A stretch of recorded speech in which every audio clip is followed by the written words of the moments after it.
morning, Middle 2. Today we are going to start the first lesson in Unit 2, the properties of sound waves. What's meant by the word sound? Sound is an external factor that affects the ear, causing the sense of hearing. Of course, sound waves are mechanical waves that needs medium to travel. But the sound waves propagate or travel through different media, but with different speeds, or we can say different velocities. So the sound velocity is measured by wave frequency times wavelength. Of course, the sound waves travel through different media with different velocities. To measure the velocity of the sound, it will be the wave frequency times wavelength. And of course, when we talk about the sound waves are different. Some sounds are called musical tones. Musical tones means these sound waves that are comfortable for the ear. Like, for example, the tones they're produced from musical instruments. Other sound waves are known as noises because they are uncomfortable for the ear. Like, for example, the noise that we hear because of car horns and some engines and noises, of course. Now we are going to talk about the properties of sound waves.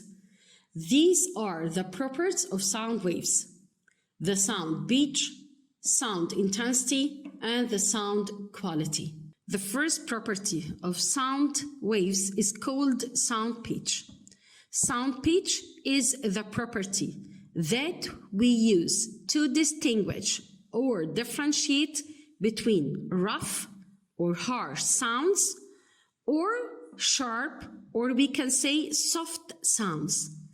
Rough or harsh sounds that has low frequency, but sharp or soft sounds have high frequency. Like, for example, the man's voice or the lion's voice. These voices are from the low frequency sounds, means they are rough sounds. But when we talk about women's voice or bird's voice, means sound waves with high frequency, means they are sharp or soft sounds. Now we are going to know how to determine the sound pitch. Determining the sound pitch or the sound frequency of any tone, we are going to use Savart's wheel. This device, as we are going to see, Savart's wheel, as you see, consists of number of gears, and this wheel that we are going to turn. To know how can we measure the sound pitch or the frequency, we must know the number of teeth of the gear and the number of turns that we are going to do. Then we are going to measure it by a rule. Now, the frequency or the sound pitch of any tone is measured by this rule. The frequency equals number of cycles, or we can say number of turns, times number of gears teeth, which is N, over time, the time taken to make the sound. So the frequency F equals number of cycles or number of turns, D, times N means number of teeth, the gear's teeth, over the time taken. So this is how can we measure the frequency or the sound pitch. Now, this is the second property of sound waves. The second property is called sound intensity. Sound intensity, it's the property in which we use to know if this sound is strong or this sound is weak. So we are going to differentiate between strong sounds or weak sounds. So the measuring unit for the sound is called watt per meter square. But if the sound is very strong, means noise, this has another measuring unit. The measuring unit for strong sounds, which are noises, is called decibel. Decibel is the measuring unit for strong voices or noises, like the sound for motors or engines. Now, the factors affecting sound intensity. We said that the sound intensity means if this sound is weak or strong. What are these factors affecting the sound intensity? The first is the distance. Of course, as the distance increases, the sound intensity decreases. This relation is inverse relation, and it's known as inverse square law of sound. I means sound intensity. The sound intensity is inversely proportional with the square of the distance. As we said that the distance, as the distance increases, the sound intensity decreases. The second factor is called amplitude. Of course, when we draw the sound waves, the sound wave, of course, has amplitude. As the sound intensity increases, of course, that means increasing of the amplitude of the sound wave. It's a direct relation. The sound intensity is directly proportional with the square of the amplitude. What about the third factor? It's called area of vibration surface. Of course, the vibration surface increases, so the sound intensity also increases. This is also a direct relation between the sound intensity and the vibrating surface area. Now, the fourth factor affecting the sound intensity is called medium density. The medium density means the medium in which the sound are going to travel through. So the sound intensity is different from medium to another, and the density of the medium also is different. So the sound intensity decreases by decreasing the density of the medium. Like, for example, if we have two gases, carbon dioxide and hydrogen. The carbon dioxide gas has high density more than the hydrogen gas. So when the sound passes or travels through hydrogen is less than the sound intensity when it travels through carbon dioxide gas. The sound intensity is different because carbon dioxide gas has different density, which is higher density than hydrogen. So the sound intensity in carbon dioxide is more than the sound intensity in hydrogen gas. What about the fifth factor and the last factor that affects on sound intensity? It's the wind direction.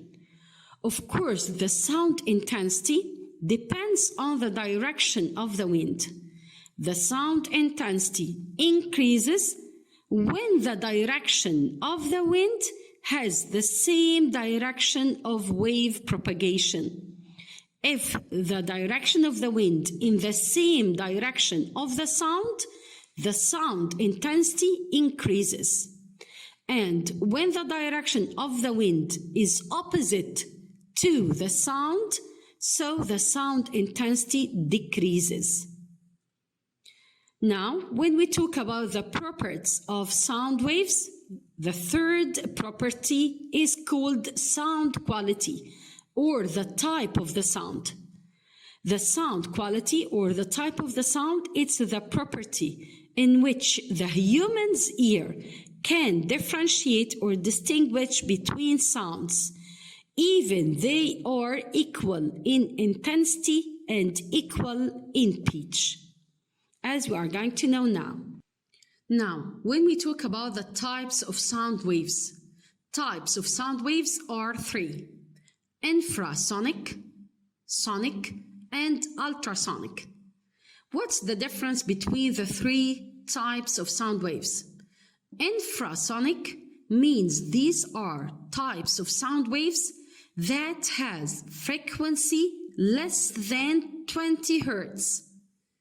Less than 20 Hz, so they will not be able for the human's ear to hear. We cannot hear them. Like, for example, the sounds that occurs during storms or even before storms, especially during when the rain is falling.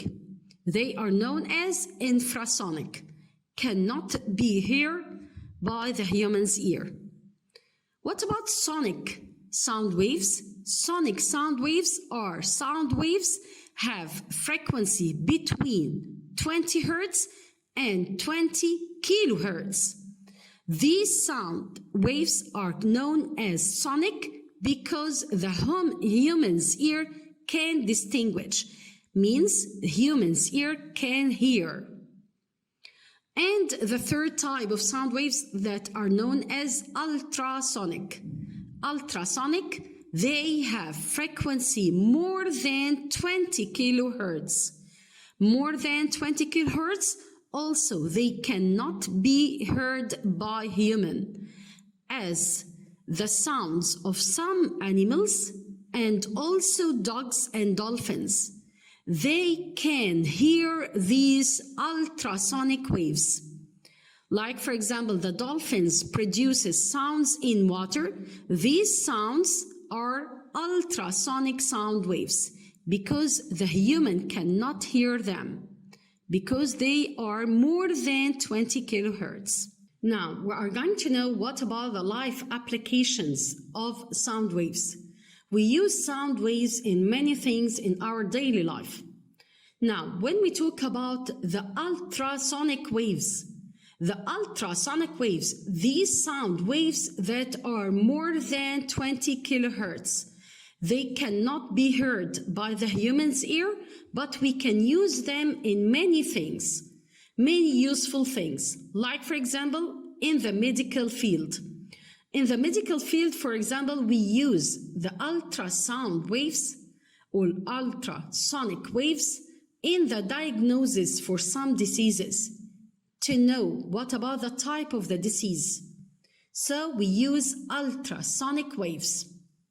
Sometimes we use the ultrasonic sound waves in industrial field, like in the sterilization of food, water, and milk to kill microbes in food, in water, and milk. This is called sterilization, killing microbes.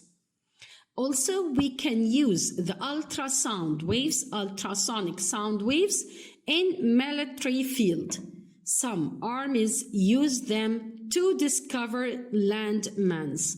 Landmines, these are bombs that are put inside the soil and cannot be seen. So we use the ultrasound sonic waves to know if there is any landmines or not. Thank you.